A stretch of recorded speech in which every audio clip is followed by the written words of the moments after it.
हम देखते हैं कि रूम में एक पुलिस ऑफिसर आता है। वो वहाँ चुपके से आता है और एक बैग उठाकर अपने साथ ले जाता है। वो उस बैग को चोरी करके लेके जा रहा था और आगे कहीं बेचना चाहता था।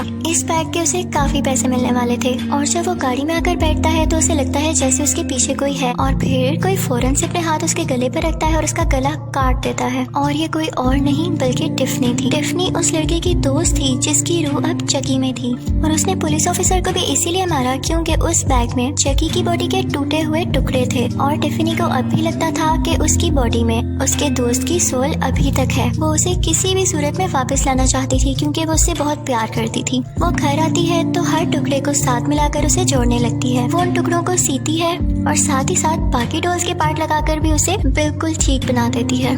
लेकिन चकी अब यहाँ पर बहुत खौफनाक लग रहा था। टिफनी तो इस बात से काफी खुश थी कि अब उसने चकी को ठीक कर दिया था। वो उसे लटाकर कुछ नोट्स पढ़ने लगती है कि शायद इसमें वो सोल वापस आ जाए और ये उठ खड़ा हो, लेकिन उसमें कोई मूवमेंट नहीं होती। और फिर कुछ टाइम बाद टिफनी का एक और दोस्त वहाँ पर आ जाता है और टिफनी जब वापस मुड़कर देखती है तो चकी अपनी जगह पर नहीं होता। उसे यहाँ पे पता चल चुका था कि चकी अब वापस आ चुका है और जिंदा हो चुका है। यहाँ पर वो अपने दूसरे दोस्त को बांध देती है ताकि वो कुछ ना कर सके और फिर सामने आता है चकी और टिफनी के दोस्त के मुंह के ऊपर पिलो रख के यानी तकिया रख के उसका सांस रोक देता है और वो वहीं पर मर जाता है। अब टिफनी चकी को जिंदा देखकर काफी खुश होती है क्योंकि चकी के अंदर उस दोस्त की रूह थी जिससे टिफनी शादी करने वाली थी। और फिर वो चकी से बातें करने लगती है और उससे एक वेडिंग रिंग दिखाकर पूछती है कि क्या तुम्हें याद है इसके बारे में, ये मुझे तुम्हारी बॉडी के पास से मिली थी। यानी जिस वक्त उसके दोस्त की डेथ हुई तो वहीं से उसे ये वेडिंग रिंग भी मिली। तो ये सुनकर उसके दोस्त की सोल जो चकी के अंदर थी अब जोर जोर से हंसने लगती है। वो कहता है कि मैं तो तुमसे कभी शादी करने ही नहीं वाला था। ये सुनकर टिफनी का दिल बहुत ज्यादा दुखता है। वो गुस्से में आ जाती है और उसे कुछ समझ नहीं आता कि अब क्या करना चाहिए। तो वो अपना गुस्सा ठंडा करने के लिए चकी को एक केज यानी पिंजरे में बंद कर देती है। फिर दूसरी तरफ हमें एक लड़का दिखाया जाता है जो कि एक लड़की जेड को पार्टी के लिए पिक करने आया था। उनके साथ जैसी भी था,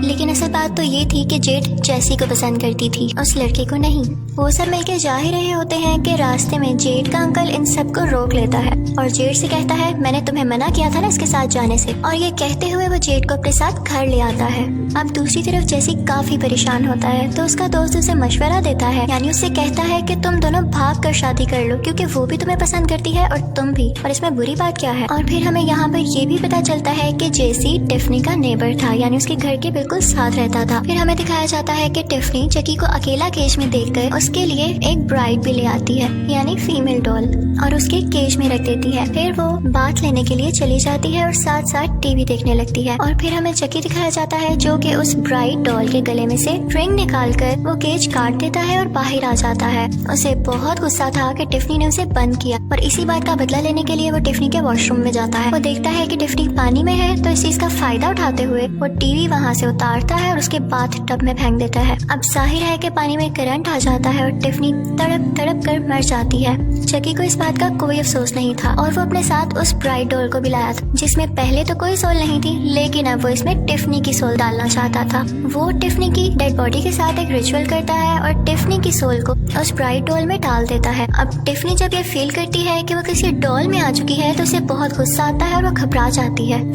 तो चकी उसे कहता है कि तुम्हें मेरी बात सुन लेनी चाहिए थी, अब जैसा मैं करूं तुम मेरा साथ देना, और अगर फिर भी तुम चाहती हो कि हम दोनों की सोल किसी ह्यूमन बॉडी में चली जाए तो तुम्हें वही करना होगा जो मैं कहूँगा। उसके लिए उन्हें वो लॉकेट वापस लाना होगा जो कि मरते वक्त उस डेड बॉडी के गले में था जिसकी सोल अब चकी में थी, यानी टिफनी का दोस्त, लेकिन उसकी डेड बॉडी तो काफी दूर दफन थी। अब ये लोग साइज में छोटे होने की वजह से सोचते हैं कि हम तो ड्राइव नहीं कर सकते, तो इनको कोई चाहिए था जो इनकी खातिर ड्राइव कर सकता या इन दोनों को वहाँ पे छोड़ के आ सकता। अब उनको एक आइडिया आता है और टिफनी जेसी को कॉल करती है। वो उसे कहती है कि 2 डॉल्स हैं जिनको उस जगह पर छोड़ कर आना है और इसके बदले में वो उसे $1000 देगी। आता हुआ पैसा किसको बुरा लगता है, तो जेसी उसकी बात सुन लेता है। अब शाम को जेसी उधर जाता है और टिफनी की ही वैन में उन दोनों डॉल्स को बिठा देता है। अब उसे तो यही लग रहा था कि ये दोनों डॉल्स हैं, यानी बेजान चीजें हैं, और फिर वो ड्राइव करके वहाँ से चला जाता है। रास्ते में वो जेड के पास जाता है और उसे कहता है कि मैं तुमसे शादी करना चाहता हूँ, लेकिन तुम्हारी फैमिली नहीं मानती, तो क्यों ना हम भाग जाएं। वो उसे बहुत इंसिस्ट करता है तो जेड भी मान जाती है और अब जेड अपना सामान पैक करने के लिए घर के अंदर चली जाती है। जेड का अंकल भी ये सब कुछ देख रहा था और वो नहीं चाहता था कि ये उनकी नीस को लेकर जाए, तो वो चुपके से जेसी की गाड़ी में ड्रग्स रख देता है ताकि रास्ते में पुलिस उसको पकड़ ले। लेकिन वो ये नहीं जानता था कि चकी और टिफनी भी वहीं पर थे और वो सब कुछ देख सकते थे। अब ये लोग थोड़ा आगे ही जाते हैं कि जेड के अंकल के प्लान के मुताबिक आगे पुलिस ऑफिसर खड़ा होता है ताकि उनकी कार की तलाशी लेकर वो ड्रग्स ढूंढ सके और उसे उसकी छुपाई हुई ड्रग्स भी मिल जाती है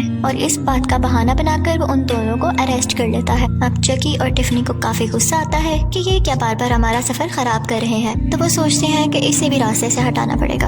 अब जेसी और जेड वहाँ से भाग जाते हैं और वो पुलिस ऑफिसर भी जेड के अंकल से कांटेक्ट करने की कोशिश कर रहा होता है और इसी दौरान चुपके से चकी उसकी कार में आग लगा देता है और उसकी कार ब्लास्ट हो जाती है और वो खुद भी मारा जाता है। फिर जेड और जेसी वो वैन लेकर वहाँ से चले जाते हैं। उनको ये सफर काफी अजीब लग रहा था और दोनों नहीं समझ पा रहे थे कि उनके साथ ये क्या हो रहा है। दोनों एक दूसरे को ब्लेम कर रहे थे कि ये तुम्हारी वजह से हुआ है। खैर फिर हमें दिखाया जाता है कि वो एक चर्च में जाते हैं और फाइनली शादी कर लेते हैं। अब वहाँ कार में टिफनी और चकी भी गाने सुन रहे थे और टिफनी को भी वो सब याद आता है कि कैसे वो उससे शादी करना चाहती थी। अब जेड और जेसी एक होटल में रुकते हैं। वहाँ पर एक कपल उनके रूम में आके जेसी का पर्स चुरा लेता है, लेकिन टिफनी ने ये सब कुछ देख लिया था। अब जब वो लोग अपने रूम में चले जाते हैं तो टिफनी वहाँ पर जाती है और उनकी छत पर लगा हुआ शीशा तोड़ देती है। उस शीशे के टुकड़े उन लोगों के ऊपर गिरते हैं जिससे उनकी फौरन से डेथ हो जाती है। यहाँ पर चकी भी था और जब वो देखता है कि टिफनी ने इतने ट्रिकी तरीके से इनको मारा तो उसे इम्प्रेस हो जाता है और यहाँ पे वो सोचता है कि इसको मेरी वाइफ होना चाहिए। इसी के साथ वो वेडिंग रिंग निकालता है और उसे पहना देता है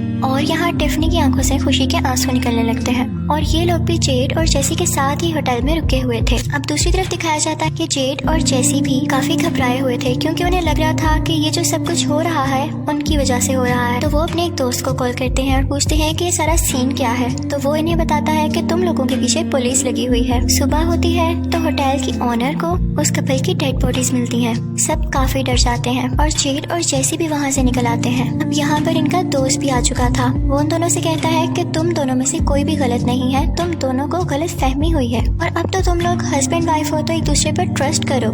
इसी के साथ वो वैन खोलता है तो उसके अंदर जेड के अंकल की डेड बॉडी थी। ये देखते ही उसे भी शक हो जाता है और वो उसी की गन निकालकर उन दोनों पर पॉइंट कर लेता है। वो कहता है कि वैन से बाहर आ जाओ। उसे लग रहा था कि अब तक जितने भी मर्डर्स किए हैं वो इन दोनों ने मिलकर किए हैं। और यहाँ पर चकी और टिफनी भी मूवमेंट करने लगते हैं और खुद को रिवील कर देते हैं। उन्हें देखकर उनका दोस्त वहाँ से भाग जाता है और एक ट्रक उसके ऊपर से गुजर जाता है और उसकी डेथ हो जाती है। अब चकी यहाँ से गुस्से से कहता है कि फौरन से वैन चलाओ। यहाँ चकी और टिफनी उन्हें सारी स्टोरी बताते हैं और एक दूसरी वैन चुराकर उसमें ट्रेवल करने लगते हैं। इस वैन में किचन भी था और टिफनी चकी के लिए खाना भी बना रही थी। यहाँ पर इन दोनों में एक छोटी सी लड़ाई हो जाती है कि खाने के बर्तन कौन धोए और ये लोग बहस करने लगते हैं। तो इसी चीज का फायदा उठाकर जेड फौरन से आती है और टिफनी को उठाकर माइक्रोवेव ओवन में बंद कर देती है और जेसी चकी को उठाकर फौरन से विंडो से बाहर फेंक देता है। अब चकी वापस जेसी पर शूट करता है। उसके शूट करने की वजह से वैन का एक्सीडेंट हो जाता है, लेकिन लकीली वो खुद बच जाता है। वहाँ माइक्रोवेव से जली हुई टिफनी भी बाहर आ गई थी और वो बदला लेने के लिए जेड पर अटैक करती है,